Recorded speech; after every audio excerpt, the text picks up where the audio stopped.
रत्नाकर भैया, अभिभावक हम लोगों के आदरणीय जगदीश बाबू,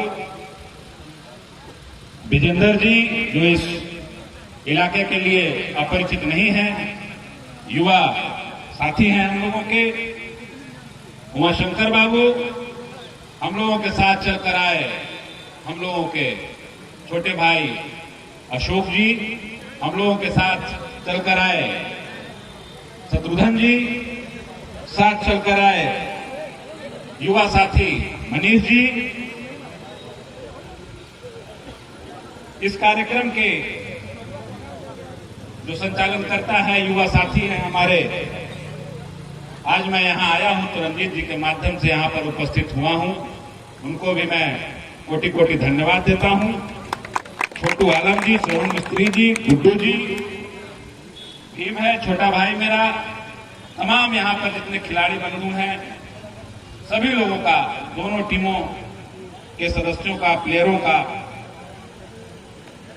मैं कोटि कोटि धन्यवाद देता हूं, शुभकामना देता हूं। शाहबाज जी जो इस पूरे टूर्नामेंट में कमेंट्री कर रहे हैं, उनको भी धन्यवाद देता हूं कि आप लोगों के माध्यम से, जो रेफरीगण हैं उनके माध्यम से ही ये खेल रोचक बनता है। और इस सुदूर ग्रामीण क्षेत्र में आप लोगों के माध्यम से, आपके अथक प्रयास से इस टूर्नामेंट का आयोजन किया गया। मैं समझता हूं इसकी जितनी भी सराहना की जाए वो कम होगी। अभी के बाबू से बात हो रही थी रंजीत के बारे में, उन्होंने कहा उसने अपना पूरा जीवन लगा दिया। मैंने कहा अपना जीवन इन्होंने लगाया है तो निश्चित रूप से ये भी सफलता प्राप्त करेंगे, आगे बढ़ेंगे। और आपको ये जानकर हैरानी होगी कि आपके परिवार का नाम भी रोशन करेंगे, इसमें कहीं कोई दो राय नहीं। पहले ये उक्तियां चलती थी कि पढ़ोगे लिखोगे तो बनोगे नवाब, खेलोगे कूदोगे बनोगे खराब, लेकिन अब बदल गया है माहौल अब ये हो गया है कि पढ़ोगे लिखोगे तो नवाब बनबे करोगे, खेलोगे कूदोगे भी अगर अच्छा करोगे तो उसमें भी महानवाब बन जाओगे। धोनी आपके बीच में एक उदाहरण के रूप में आप लोगों के बीच में है, झारखंड का लड़का, आपके हमारे बीच का ईशान किशन भारतीय टीम का अंडर 16 का कप्तान रहा है, भारतीय टीम के लिए खेला है। ऐसे छोटे छोटे शहरों से राष्ट्र स्तर पर जाने लगे हैं, अपने राष्ट्र का प्रतिनिधित्व करने लगे हैं। तो मैं ये समझता हूं कि जहां पर ऐसा माहौल नहीं था, जहां पर ऐसा वातावरण नहीं था, उस क्षेत्र में उस वातावरण को बनाना बहुत ही कठिन होता है। और उस वातावरण को बनाने का काम साउथ प्रॉब्लम ग्रुप ने किया है, एसपीएल ने किया है। जितनी भी सराहना की जाए वो कम होगी। रही बात खेल की, तो निश्चित रूप से कहीं न कहीं इस कंप्यूटर युग में, इस कोरोना काल में कहीं हम लोगों ने खेल के मैदान को अपने से दूर कर लिया है। मैं बच्चों को भी देखता हूं, छोटे छोटे बच्चे हैं, अब तो क्लास भी स्मार्टफोन से हो जा रहा है, टैबलेट से हो जा रहा है, कंप्यूटर से हो जा रहा है।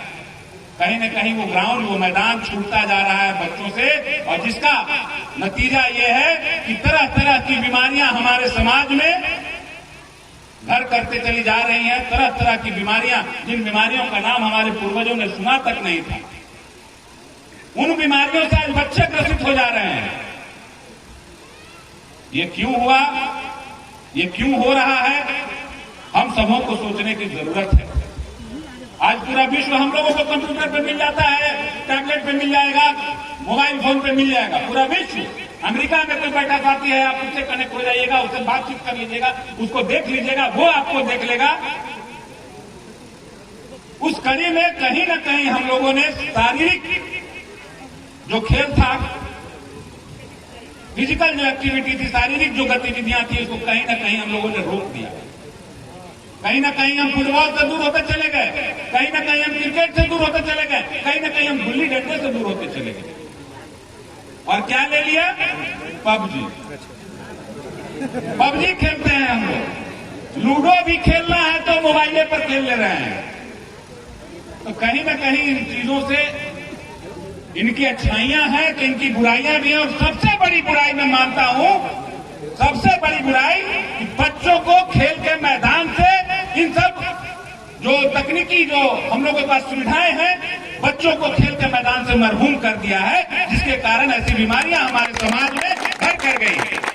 अपने बच्चों को बचाना है, अपने पीढ़ियों को स्वस्थ रखना है, अपने आप को स्वस्थ रखना है, तो आप मैदान में सुचारू रूप से आना जाना शुरू कीजिए। अपने बच्चों को आप प्रोत्साहित कीजिए कि वो कम से कम 1 घंटा शाम के समय में कम से कम मैदान पर जाके खेले, दौड़ भाग का काम करे, शारीरिक गतिविधियों में लिप्त हो।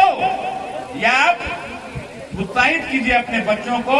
मैं आगे आने वाले भविष्य में मैं देख रहा हूं कि कहीं न कहीं खेल के मैदान तो बचे ही नहीं हैं, जो बचे भी हैं तो वो भी होने के कगार पर हैं। और इसकी भी जिम्मेदारी एसपीएल के हमारे भाइयों को जाती है, ऐसे संगठनों को जाती है, ऐसे संस्थाओं को जाती है जिन्होंने खेल को जिंदा कर रखा है। समय बहुत हो चुका है। हमारी जो ये टीम है, हमारी दुलारे 11, आज उन्होंने जीत दर्ज किया है। निश्चित रूप से आज का दिन दुलारे का था, लेकिन मैं जब आया उस समय औरंगाबाद फाइटर बैटिंग कर रही थी और उसमें एक लड़का जो बैटिंग कर रहा था, जो छक्का मारा था, इरफान नाम है, इरफान मैंने देखा अच्छी बल्लेबाजी कर रहा था, निश्चित रूप से सराहनीय था। लेकिन चूंकि दिन दुलारे का था, इसलिए दुलारे पंचायत, दुलारे फाइटर, दुलारे के जो 11 है, उन्होंने मैच को जीता। लेकिन मैं समझता हूं कि औरंगाबाद के जो हमारे फाइटर के जो प्लेयरगण हैं काफी उत्साहित हैं और फाइनल में अगर आए हैं तो कहीं ना कहीं उनमें दमखम होगा, इसलिए फाइनल में पहुंचे हैं। और इसी तरीके से मेहनत करते रहिए, जो कमियां हैं उनको दूर कीजिए और जिन फील्ड में आपको मेहनत करना चाहिए, जिसके बदौलत आप हारे, उस फील्ड में मेहनत कीजिए, अपने आप में निखार लाइए और आगे आने वाले समय में फिर इसी मैदान पर, फिर इसी टूर्नामेंट पर कब्जा करके जाइएगा। मेरी आपको शुभकामनाएं हैं आप सभी लोगों को। लेकिन आज दिन तो दुलारे का था, दुलारे फाइटर का था, दुलारे 11 का था, इसलिए आप लोगों ने बहुत अच्छा खेला। आप लोगों ने कहीं ना कहीं टीम स्पिरिट दिखा, खेल की भावना दिखी, आपसी सामंजस्य दिखा, आपसी सद्भाव दिखा खिलाड़ियों में, जिसके बदौलत आप जीते हैं। और आप ये जान लीजिए, ये खेल केवल माध्यम इसलिए नहीं है कि केवल खेल खेलिए मैदान पर और भूल जाइए। ये आपको आपके जीवन के फलसफों से भेंट कराता है खेल। ये टीम वर्क क्या है? टीम वर्क, जब आप किसी संस्था में आगे जाकर नौकरी कीजिएगा या काम कीजिएगा, बिजनेस कीजिएगा, आपको वहां पर अपना सामंजस्य फील्ड में जाइए, पढ़ाई लिखाई को उसमें जाइए। अगर किसी कॉलेज में ही जाते हैं तो आपको अपना आपसी सामंजस्य बैठाना होगा, अपने सहपाठियों से सामंजस्य बैठाना होगा, अपने शिक्षकों से सामंजस्य बैठाना होगा, उनको साथ लेकर चलने की नेतृत्व क्षमता इस मैदान से डेवलप होती है। ये आप समझिए। आज हम लोग निकले हैं, मैं खुद एक फुटबॉल प्लेयर रहा हूं, आज निकले वो नेतृत्व क्षमता कहीं न कहीं मैदान से ही हम लोगों में आई है। और मैं ये समझता हूं कि जो मैदान, जो खिलाड़ी अच्छे से खेलेगा, तन मन के साथ खेलेगा, तो निश्चित रूप से अपने भविष्य में मैं समझता हूं कि बहुत ही सफल व्यक्ति होगा और जाना जाएगा समाज में कि ये व्यक्ति अमुक बच्चा या अमुक व्यक्ति अच्छा है, वो खेलता भी अच्छा था और समाज के लिए कहीं न कहीं चिंता करता है। और यही सब चीजें हैं जो खेल के माध्यम से हम लोगों को मिलती है, इसको आत्मसात करना चाहिए। मैं देखता हूं इतने सारे लोग औरंगाबाद में हैं जो खेल से निकले। मैं कल पढ़ रहा था फेसबुक पे पोस्ट रविंद्र कुमार रवि जी का, एक अच्छे जाने माने पत्रकार हैं आज के, उन्होंने डाला था अमुक लड़का कहीं किसी टूर्नामेंट के लिए सेलेक्ट हो गया था, निखिल नाम था कि क्या नाम था, विपिन नाम था। अब ये बताइए, कहीं ना कहीं वो भी एक खिलाड़ी थे, कहीं ना कहीं वो भी कोचिंग देने का काम, उनके भाई जो जितेंद्र सिंह जी हैं वो भी बच्चों को सिखाने का कार्य करते थे। समाज के लिए इतनी तत्परता आज की डेट में कौन रखता है? खुद की उनकी जिंदगी पार हो गई, अच्छे कॉन्ट्रैक्टर है, पत्रकार है, क्या जरूरत है समाज के लिए मेहनत करने की, ऐसे लड़कों को डेवलप करने की जिनमें खेल के लिए उत्कंठा है, जिनको खेल सीखने में रुचि है। वैसे लड़कों को कोचिंग देने का काम, वैसे लोगों को सिखाने का कार्य करते हैं। क्यों करते हैं? कहीं ना कहीं ये भावना खेल से ही प्रेरित हुई है। इसलिए मैं कहता हूं कि खेल को खेलिए, तन्मयता के साथ खेलिए और तभी जीवन में हर एक खेल में आप सफलता पाइएगा। मेरा यही मानना है। इन्हीं बातों के साथ अपनी वाणी को मैं विराम देता हूं। आप तमाम सभी लोगों को मेरी हार्दिक शुभकामनाएं हैं। धन्यवाद।